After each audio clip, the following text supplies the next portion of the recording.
Mega billionaire, investing icon, money mentor, genius. Many lofty titles have been used to describe this unique individual who, with his Midas touch, has created a personal fortune of well over $42 billion, making him one of the 2 wealthiest individuals in the world. I'm Jeff Hall, and today we're going on a journey to uncover the man behind the myth. Who is this mysterious money man? It's none other than the investing genius known as the Oracle of Omaha, Warren Buffett. I had the privilege of spending time with the planet's best-known investment phenomenon, as well as with some of his friends, family, and colleagues to learn more about the man and some of his investing secrets to success. Warren Buffett has achieved international fame and fortune with his uncanny ability to turn everything he touches into gold. Respected and admired by investors worldwide, his adoring fans hang on his every homespun word of wit and wisdom. Anybody that buys into a business that does well over a 5 or 10 year period and they don't pay too much at the initial price, they'll do well. While many of the companies in which he has invested billions of dollars are recognizable names such as Coca-Cola, American Express, and Dairy Queen, little is known about the private life of this humble, unassuming man, or his secrets of success. Warren Buffett was born in Omaha, Nebraska on August the 30th, 1930, to Howard and Leela Buffett. Howard was a stockbroker who later became a congressman. Young Warren didn't appear to be following in his father's investing footsteps very early on. Instead, as a young boy, he worked with his Uncle Fred in the family grocery business, in which generations of Buffetts had been involved. However, it wasn't long before his keen business sense began to surface. It all started right here in Omaha, and it started with Coca-Cola. He turned 25 cents into 30 cents, and the way he did that was to go out and buy a 6-pack of Coke from the Buffett & Son grocery store that his family ran, pays a quarter for the 6 Cokes, and then he comes back and he charges everybody a nickel. He makes 5 cents profit, and that's a 20% return, and that's what he's done his entire life. And that made him not a millionaire, but a multi-billionaire. To show the real genesis, here's a kid, 5 or 6, very early on. He gets in the Coke machine somehow. He pulls out the Pepsi tops and the Coke tops, and he goes, 1 Pepsi, 2 Coke, Coke's selling a little better. He's already thinking which one has the competitive position at the age very early. He's a child, and he's counting the tops of Pepsis and Cokes. He had a paper route. He bought his first stocks with his sister when he was about 9, and his sister didn't really appreciate his choice when he made it, but later on, when they made money, she was happier with him. But it was a progression of events. He sort of grew. At the age of 11, he gets with his sister, Doris, and says, I'm going in the stock market. And they get a couple $100 together, and they buy City Service Preferred, and the stock goes down.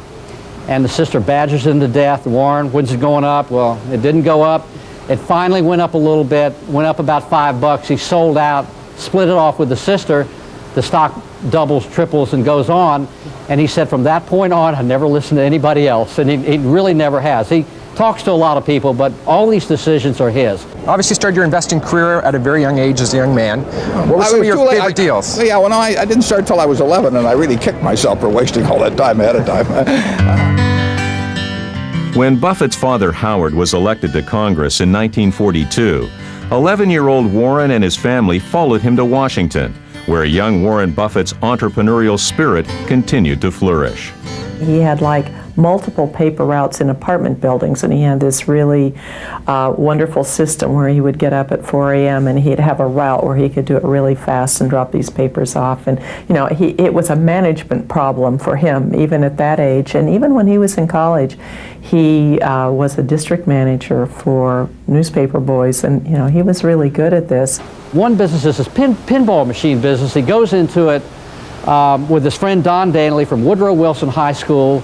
They're 15 and 16 years old.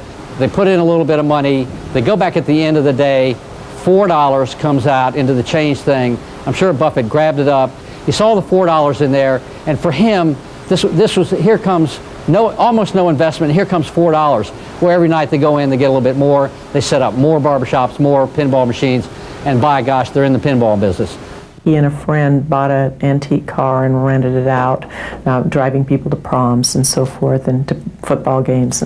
He just viewed everything as an opportunity to make a little bit of money, and it taught him things. It was fun and gave him a lot of self-confidence. When he actually graduated from college and went to work for Ben Graham in Washington, he had already had a pile of, I forget exactly how many thousands of dollars, but he had his own savings account that he started investing.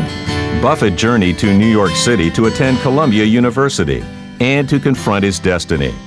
He was to meet the person who would have the most profound impact on his life, and to whose great teachings he attributes much of his incredible success. Professor Ben Graham, also known as the father of value investing, became his friend and mentor and instilled in him the fundamentals of wise investing. He was my hero, and I was interested in anything that he would have been involved in, but it's the reason I always tell students to always hang around with people better than you are, because you will float upward a little bit, and if you hang around with people that behave worse than you, pretty soon you'll start sliding down the pole. I mean, it works that way. Does it ever? Buffett's romantic life also began to blossom, and in 1952, he married Susie. In 1956, the Buffetts purchased their first home in Omaha for $31,500, where remarkably, he still lives to this very day, in typical modest Buffett style. Warren and Susie went on to produce 3 lovely children, Howard, Susan, and Peter. Though later separating and living apart since 1977, Warren and Susie remained very close friends until she passed away in 2004.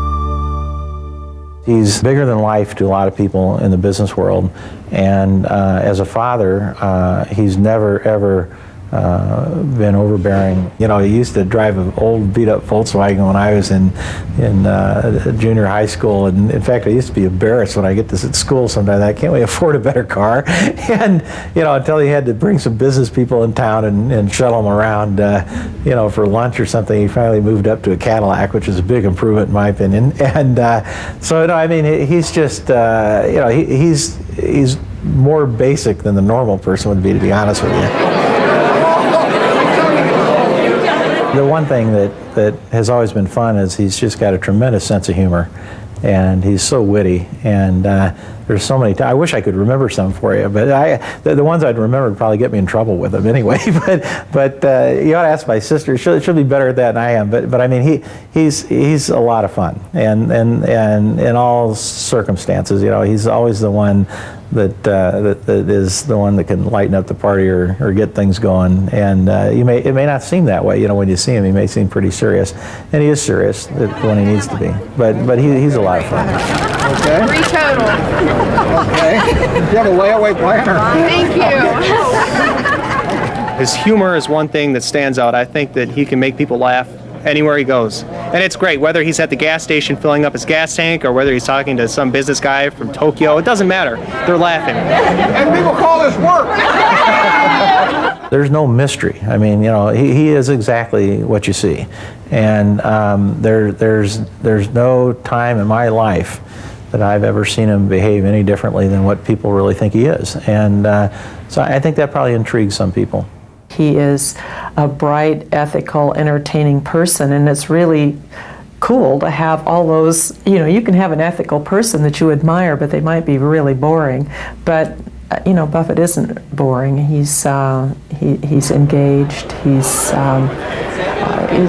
has his own humor, and when Buffett likes a person, he's a very loyal friend. He's not interested in material things. He's a thinker, a deep thinker. His lifestyle has never changed.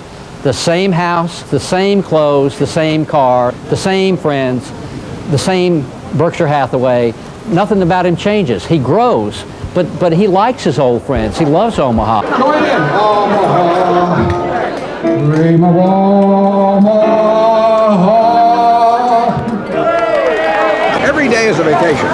It really is. I mean, you know, I wouldn't, obviously I can do anything in the world I want. You know, I mean, and what I choose to do is jump out of bed every morning and get excited about the coming day, because it's an exciting day that I have day after day. He's definitely not interested in material things. And is he interested in money? Yes, in that he would like to build it up just as high it can go, get all the money he can, to have a high platform so that he can have more influence on the world.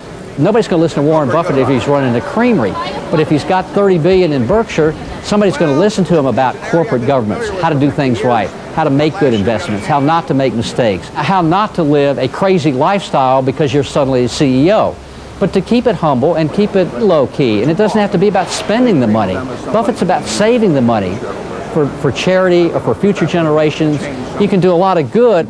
I think, the values have been passed down is that we need to use, the resources that are available to us to help out in whatever way we can. And, my grandfather's going to be, giving a lot of money away, and it's going to be going to good charities. If you go out and just blow it on Vegas or something, that is not Buffett at all. I've never seen Buffett have some material thing that looked more than like he was a professor at a high school or something. And everyone says this, it's so cliche, but it's just the money isn't the most important thing. It's spending time with your family and enjoying yourself and enjoying what you do, which my grandfather does, I'm sure, as you know. He enjoys every minute of what he does, and that is impressive. And I think, you don't need to live in a huge house and have a resort somewhere in an island in the tropics. And it's not necessary, because you can enjoy life without all that.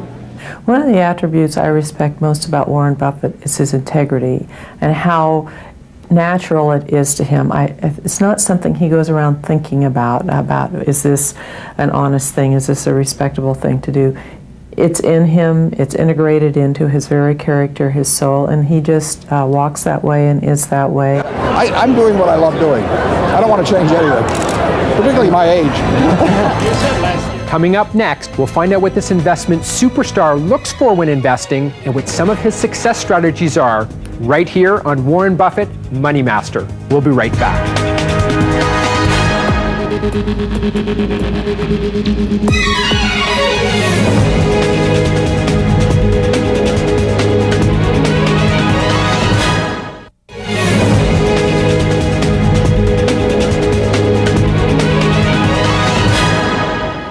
In 1962, Berkshire Hathaway was a struggling textile mill in Bedford, Massachusetts. With his gift of investment foresight, Warren Buffett saw its potential and bought stock for less than $8 a share. As the United States textile industry unraveled due to foreign competition, Buffett redirected Berkshire's capital into a variety of other businesses, including insurance, which turned out to be an incredible investment vehicle. This great cash-producing business enabled him to buy up many solid companies and stocks, and the rest, as they say, is history, as Berkshire Hathaway shares have now grown in value and garner the astronomical price of over $90,000 each share. Warren Buffett is viewed not only as an icon in the world of investing, but as a pillar of integrity. He is regularly crowned the most admired business person in the world. I went out of business in 1969. I folded a partnership because I couldn't find anything to buy in marketable securities. It was this multi-billion, trillion-dollar market, but I was managing money for people, and I couldn't figure out a way to invest $105 million intelligently. And I sent the money back. He really had very little to start with. So what he did build, he built completely on his own. He did it in a way that's, again, fairly unique. I mean, he did it over time. He wasn't in a hurry. He wasn't greedy about it. He had a lot of patience and tolerance. He was smart about it. But he's not somebody who set out to get rich either. Warren Buffett is a unique phenomenon in the world, and he is recognized globally as a uniquely American business model.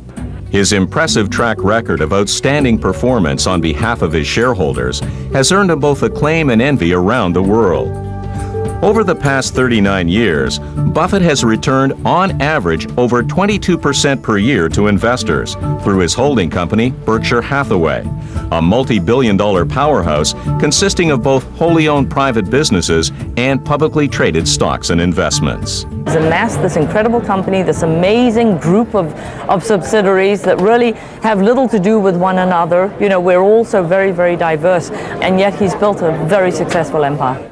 Borsheim's is one of the most successful jewelry stores in the United States, and when billionaire and friend Bill Gates came in to buy an engagement ring for his fiancée, Buffett advised him to keep in mind the accepted formula and the one he used when buying Susie her engagement ring. His advice? Make sure you spend at least 3 months' income. Buffett's empire encompasses a broad spectrum of businesses, including large investments in a select group of public stocks, many of which are household names. Buffett prefers to buy companies in their entirety whenever possible, enabling them to flourish under the Berkshire Hathaway umbrella. The companies that he has bought outright are very diverse and include a vast array of industries. Buffett says his strategy is simple.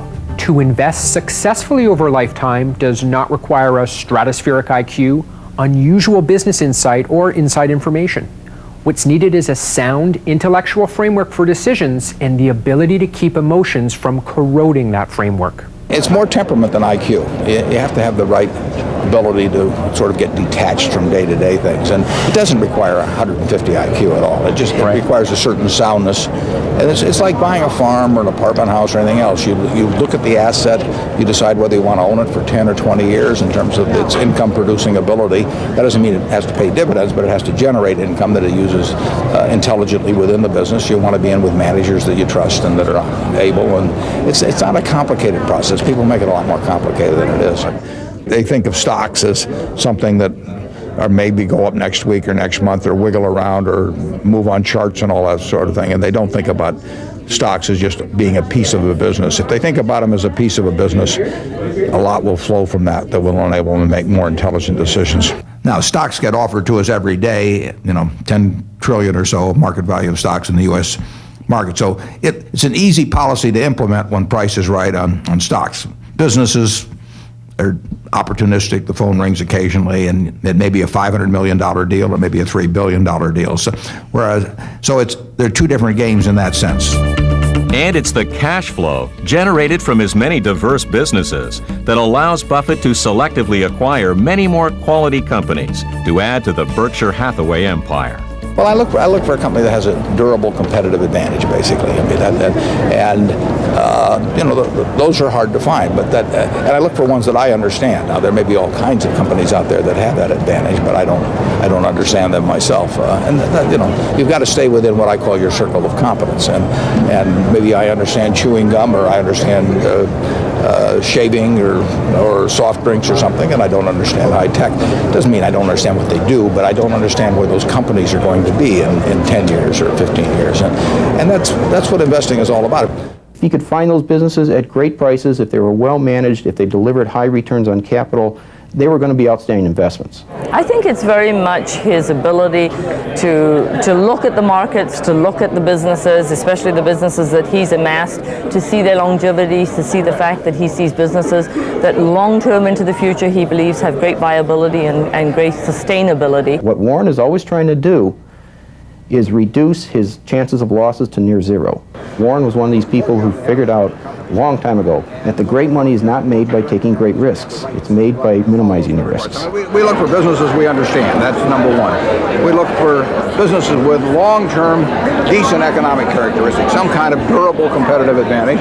We look for a management we admire and trust, and we look for a price we like. And when we find those, we buy. Buffett has chosen his mentors carefully over the years and also likes to study the strategies and ideas of outstanding individuals with skill and character beyond the investing arena. Buffett is a baseball fan and owns the local baseball team in Omaha, the Omaha Royals.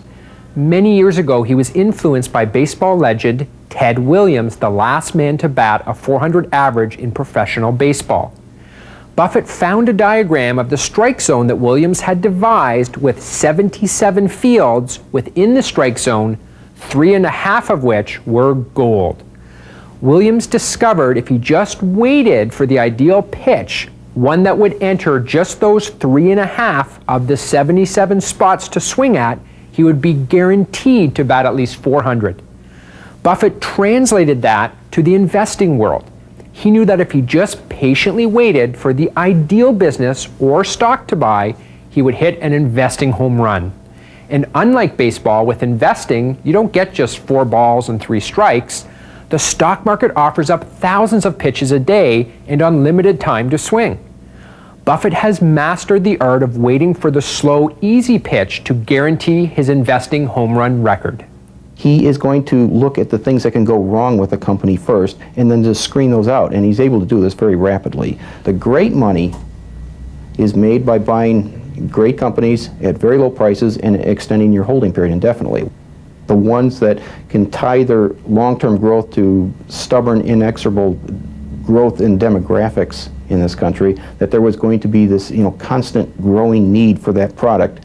His initial instinct is always to be defensive. We always think of Warren as a great stock picker. I like to say he's a great stock avoider.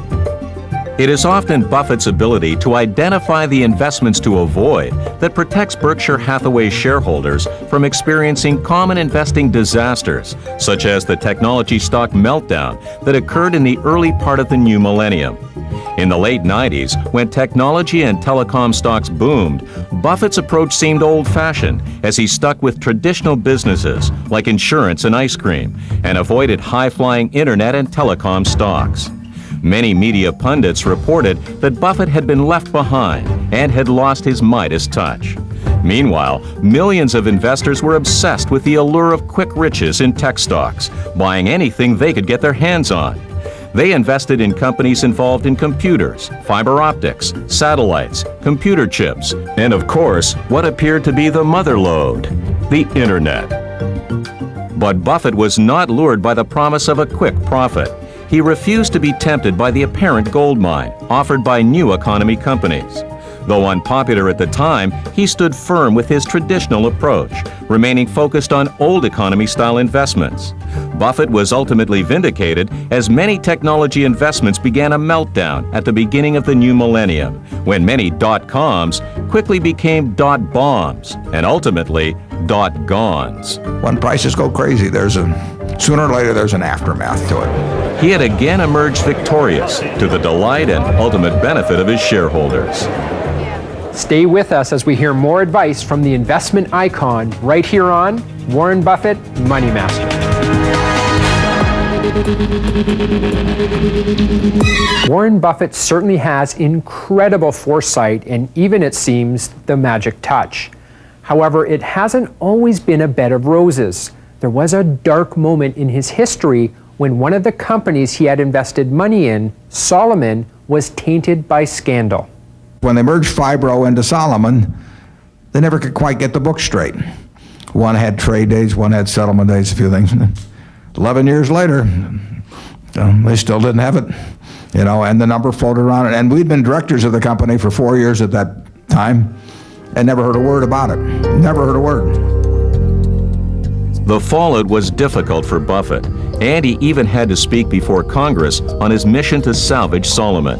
He put his reputation on the line, and as always, landed on his feet and was able to clear his name while correcting the problems discovered within Solomon. He continued doing business the only way he knew how, honestly and ethically. It was during his trip to Congress that Buffett uttered the now famous line, "If you lose money for the firm by bad decisions, I will be very understanding. If you lose reputation for the firm, I will be ruthless." Buffett repaired Solomon and did what was needed to clean house and restore the faith in the company and save the jobs of 8,000 employees. Buffett and his investors went on to thrive, and the Oracle of Omaha continued on his proven path to success. One of the amazing things about Warren Buffett is often people think of him as the world's greatest investor, when in fact he's one of the world's greatest managers. And he's also thought of as a value investor when he is a values manager, looking for ethical, hardworking, and passionate CEOs running outstanding businesses. His team of managers gets such outstanding treatment from Buffett that he has never had one of them go to a competing company. They leave only through death or retirement. We have a sensational class of managers, and really everything flows from them. Whereas the typical CEO in society is on the job for approximately 6 years, the average tenure for CEOs at any of Buffett's companies is 23 years and counting, because there's no retirement age at Berkshire Hathaway or at any of Warren Buffett's companies. Buffett has never managed a subsidiary company he's invested in. He's never taken over the keys of any business. He simply allows the business to continue thriving under the management he respects and admires. The reason he bought the company in the first place is because he liked it just the way it was. He writes a letter to his managers every year, and he begins the letter with the very same sentence each year, saying to his all-star managers, "We can afford to lose money. In fact, we can afford to lose a lot of money, but we can never afford to lose our reputation." He created an owner's manual to help investors better understand Berkshire Hathaway as an investment before they purchase it, and 14 clear principles that as a shareholder, if you read them and you don't agree with them, even one of them, then this is not an investment for you. The fact that he doesn't split his stock also encourages shareholders who tend to think longer term as owners, not think short term like traders or speculators. Buffett cherishes long-term participants, not gamblers or fad followers. Once asked what his biggest nightmare would be, Buffett surprised everyone by not mentioning an insurance calamity or mass resignation from his CEOs, instead stating that his greatest nightmare would be attracting the wrong shareholder. Almost every other CEO in society is trying to attract shareholders. What makes Buffett different is that he's committed to keeping the shareholders he already has. In fact, Buffett's success in retaining his investing shareholders is unmatched in the investment community. Over 97% of investors who begin each year as a Berkshire Hathaway shareholder remain. While the average shareholder on the technology-focused NASDAQ market has an investing time horizon of just 6 months, and on the New York Stock Exchange, the average shareholder has been around for just 13 months, the average Berkshire Hathaway investor and shareholder has been around for 27 years and counting, an extraordinary record. This is truly impressive when you consider that Buffett shares are currently worth in excess of $90,000 each. Even more impressively, his annual meeting draws well over 15,000 devotees and is the most attended shareholders meeting in the world. Welcome to Berkshire Hathaway's annual meeting, commonly referred to as Woodstock for capitalists. Buffett shares his wit and wisdom with his adoring fans. Everyone from professional money managers and corporate executives to regular folks who have made the annual pilgrimage, hoping to get a nugget of information to aid them on their much-desired path to prosperity. The Buffett faithful have invested not only in Buffett's company, but in his investment philosophy. Shareholders devour it, waiting patiently in long lines just to share a hot dog, get his autograph, or even a hug from the Oracle of Omaha himself. The fact that even business owners who have sold their cherished businesses to Buffett speak highly of him is a testament to the man's character and sense of fair play. After being at these annual meetings, I knew he was a totally approachable person. You know, Warren Buffett's like anybody else, except maybe a little nicer. You know, I mean, he's as good as they get. Obviously, they love his charm, they love his sense of humor, and they love his success for his investors. But I think his integrity is what really molds people to this cult he's got going. It was just amazing how many people showed up. But they come because I think they're going to hear straight talk. They think that he cares about them. But I think they also come because in the financial world as investors, sometimes you feel very distant and removed from your investments, from your stock holdings. I mean, how can you cozy up to a T-bill? But when you come to the Berkshire Hathaway annual meeting, you have a sense of community in the financial world, in the investment world. And it's comforting to know that there are real people out there handling your money. The annual Berkshire Hathaway shareholders meeting, held in Omaha, Nebraska, is an incredible boon to the businesses there, and even Buffett's local companies reap the benefits. Yesterday, the furniture mart had the biggest day in its history, and the 3 days so far, plus 23%, plus 13%, plus 46%. Yesterday, $4.7 million of business at the furniture mart. There are a lot of furniture stores do $4.7 million in a year, you know, And we'll do more next year. But we couldn't be more pleased. He is as hands-on or hands-off as you want him to be. He truly sends all of his managers a letter at the beginning of the year telling us, what the expectations are for the year. It's a one-page document. It's very short, it's very funny, it's very witty in his usual style. But truly what it is, it's the honor of working for a man that is held in such high esteem by everybody in the business community, and who has been just an amazing, amazing man of great integrity, who has built the most amazing company in the world. Warren Buffett is an inspiration and role model for investors and business people alike, a real-life money mentor. Buffett's knowledge is often sought by world leaders and even fellow CEOs and billionaires, like friend Bill Gates, who now sits on the board of Buffett's Berkshire Hathaway. We usually bet $1 when we bet each other on things, so. With his willingness to share his insights, combined with his modest lifestyle and homespun humor, he is liked and respected by almost everyone he meets. He sets a great example of dedication to excellence and looks for the same in others. Okay, good luck to you. Thanks. I look for people with a passion for the business. I mean, if you love the business, and you've got some ability, it's going to work. And when we buy businesses, we look for, they usually come with managers, and we're looking for managers that really just plain love their business. And even though they have a lot of money, they want to jump out of bed in the morning and play money business. And we find them, fortunately.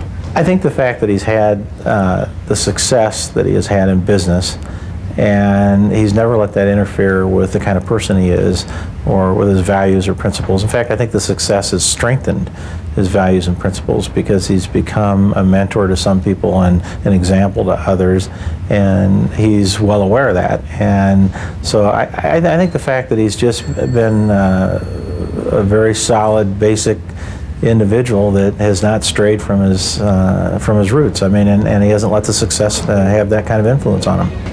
Coming up next, some more investment insights from Warren Buffett, Money Master. We'll be back in a moment.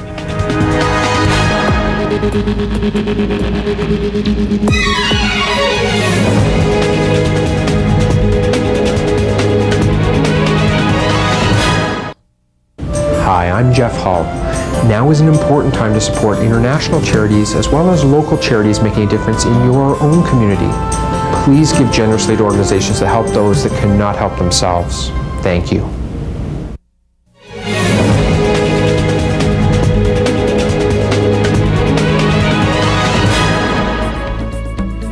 Another very important person to Buffett, and someone who has had tremendous influence on his life and investing strategies, is his old friend and business partner, Charlie Munger.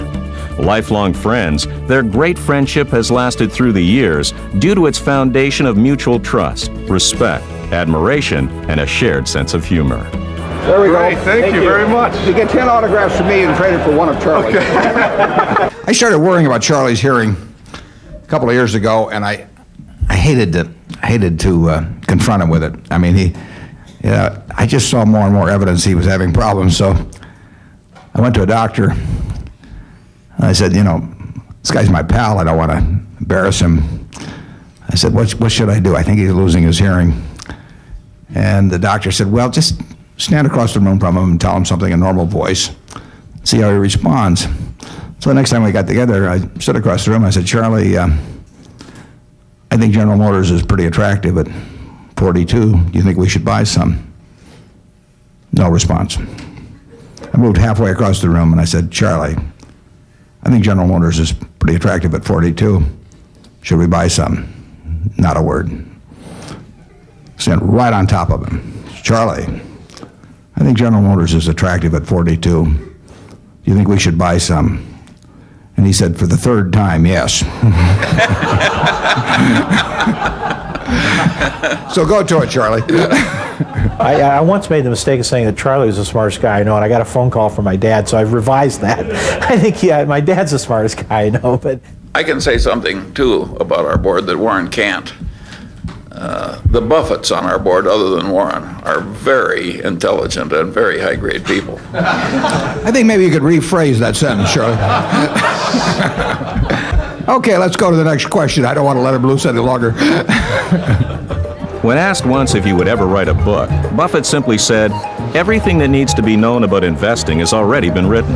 It's out there. It's just up to you and I to choose them and to follow them." It's simple, but as Charlie Munger says, it's not easy. Buffett's simple yet profound philosophy has enabled many of his devotees to become very wealthy. His practical advice is you buy shares in a great business for an attractive price, which is less than the business is intrinsically worth, run by honest and competent management with a passion for the business, and Buffett's favorite holding period for that investment? Forever. When Charlie and I would find something cheap enough go back earlier in our history where we could have put 100% of our net worth in one stock, we might well, if we found something we thought was extraordinarily cheap and where we didn't distrust the people running the place and all that, you would have found us. We would have probably put 100% of our net worth in, wouldn't we, Charlie? I did it several times. Yeah. Too many investors get seduced by media headlines and flip from investment to investment. To Buffett, this is a major investing mistake. When I talk to college students, that if they got a card when they got when they graduated, that had 20 punches on it, and those were all the investment decisions they were going to get to make in their life, they get very rich because they think very hard about each one, and 20 is far more than you need to get very rich. You have to treat every punch as if it's important, and if you wait till you cross that threshold of extreme distortions between price and value, you need very few ideas in a lifetime. The world doesn't change that much. I mean, if you've been around for 50 years, and you learn about one company a week, that's 2,600 companies in 50 years. So it's not that hard. His eagerly anticipated and entertaining annual reports are famous among the investment community and his admirers, as much for his wit as for his business insights, and have even won awards. The ideal annual report from my standpoint would be on page 1 to say, this is the biggest problem we face, and then write a little 400-word essay on it. In our case, it might be 400 pages, but 400-word essay on it. And, that's what I want to know from the guy. I want to know what his nightmares are, about his business, or the toughest competitor I face is blank, Here's what we're doing to narrow the gap. But last year it widened. I mean, if he tells me the gap widened, from that, I'll keep reading.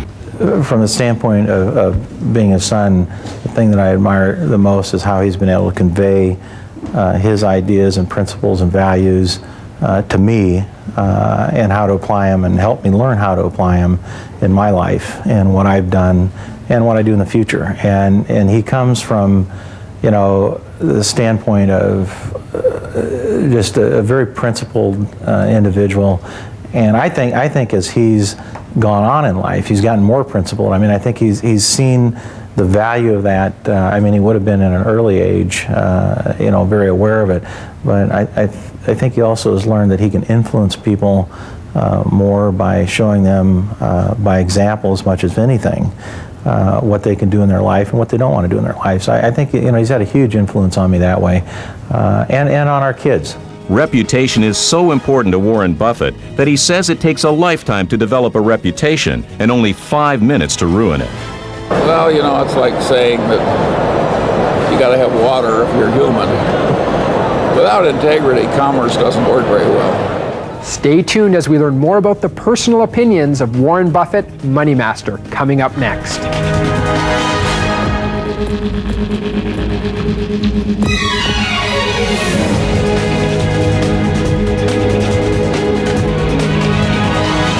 Not only is he incredibly wealthy, successful, and universally well-liked, Buffett has a well-developed sense of corporate responsibility and often leads and inspires by example. The word transparency, has become very popular. I mean, it's honesty, really, when you get right down to it. And a management has an obligation, in my view, regardless of GAAP accounting rules, to try as clearly to explain to 1 million shareholders of theirs as they would if they had a single partner what the reality of business results and what the reality of their financial condition is. And sometimes GAAP accounting doesn't do a very good job of that, but there's still the English language, and the managements can do that job if they wish to. Buffett also has some words of wisdom about globalization and trade relations. trade is good. I mean, the more we trade with other people, the better. They're getting something they want from us that we do well. We're getting something from them that they do well. That goes back to David Ricardo 200 years ago.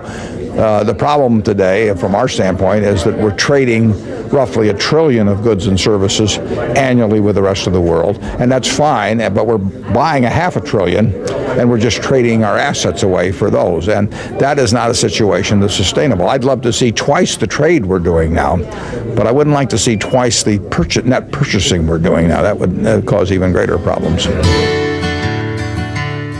Warren Buffett also has a keen social conscience that can be appreciated from Wall Street to Main Street, and he isn't afraid to express his opinions, whether it be on gambling with speculative investments, lotteries, or in a casino.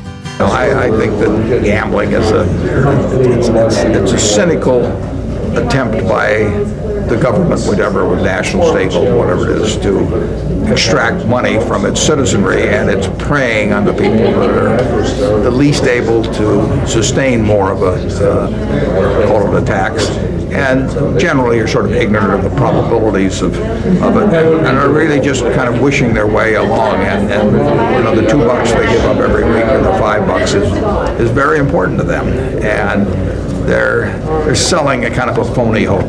Buffett will be returning almost all of his massive fortune back to society upon his death through his Buffett Foundation, which supports a number of worthy causes. He also helps charitable organizations with their auctions in creative ways. At a recent charity event, Warren Buffett offered his wallet with a stock tip included and raised over $200,000. A lunch with Buffett raised over $250,000. And a round of golf with one of the world's greatest golfers, Tiger Woods, went for over $600,000. But the best part for that lucky foursome was that it came with Warren Buffett as the caddy. Although a multi-billionaire might seem to inhabit a very different world from the rest of us, he is equally as concerned about the larger problems of the world and shares many of our fears for the future. The big problem in the future of the world is the fact that you've got nuclear, chemical, and biological possibilities for people that have evil intent on others to do damage that is many, many, many multiples of what they could have done 50 or 100 years ago. I mean, the number of people that are crazy, psychotic, religious fanatics, whatever in the world goes up with the population, and for a long time they couldn't do much damage, and since we entered what was then the atomic age in 1945, if they get the proper materials and they have the knowledge, and the knowledge is spreading, and they get deliverability, a relatively few people can inflict incredible damage, and that's a problem for the world. There's no question about it. Even though labeled as the best investor of all time, Buffett hesitates to predict the future of the stock market. He invests in quality companies for the long haul and doesn't need a daily valuation from the newspaper's stock market pages to validate his investment choices or confirm his decisions. In fact, he often comments that he would not care if the stock market closed for a year or two, as he does not need a daily quote to validate his well-being. I have no idea. I don't know what will happen in the next year in the stock market. I've never known what was going to happen next year. I think the businesses we own will do well over a long period of time, but the economy, the stock market, I don't think about them. Buffett often discourages flipping stocks and investments and advises against paying too much attention to media reporting. He feels this distracts investors from what is truly important, focusing on the business itself. He encourages investors to ignore sensationalized headlines or fad following that can cause markets to swing in every direction. In markets, anything can happen. I mean, it's terribly important to remember that. The U.S. market could sell for a lot less or a lot more a few years from now, and Charlie and I would not be terribly surprised. I mean, we do not know what the stock market's going to do in the United States. We never have, we never will. All we know is that it can do things that surprise the hell out of people, and so we position ourselves, or we try to position ourselves, not to profit from some forecast of what the market can do, but to protect ourselves against the kind of almost irrational things that from time to time do happen. And as always, he is humble and easygoing in his attitude to his business decisions, both good and bad. We made mistakes, all kinds of ways, and we'll continue to. And the beauty of it is that overall, American business does well and our businesses do pretty well, and we'll try to minimize the mistakes. Though he is in his 70s, Buffett has no intention of retiring anytime soon, and often jokes that he'll retire 5 years after his death. Well, I don't think he wants to be remembered. I think he wants to live forever. I think what he wants most is for Berkshire to go on and be successful, and for all the people that invested in Berkshire and believed in him to feel good about what's happened when he's not around. And I think that's way more important to him than how people really remember him specifically. It doesn't get any better than this. I get to do what I like to do every single day with people I like doing it with. I mean, it just, obviously I can do anything in the world financially, and I picked doing this, and why wouldn't, I'd be crazy if I was picking something that I didn't just get an enormous kick out of doing. I think his major contribution is that you can make a lot of money, you can be very, very wealthy, and be honest and ethical at the same time. That those two things do not exist in separate realms. He has them well integrated into his character, his life, his business style, and he always has. And in that sense, he's a very important role model. He's always told me that if he could give away all of his money today to be able to go back in time and do it all over again, just to do it all over again, he would do it because he enjoys it so much. And I think that says a lot about him. He'd tell you that his whole life is fun. And he would tell you that every day he gets out of bed he has fun, and he feels so fortunate that he can feel that way and that he can do the things that he likes to do. And it would be hard to break it down into categories. He enjoys his friends, he enjoys his family, he enjoys his work.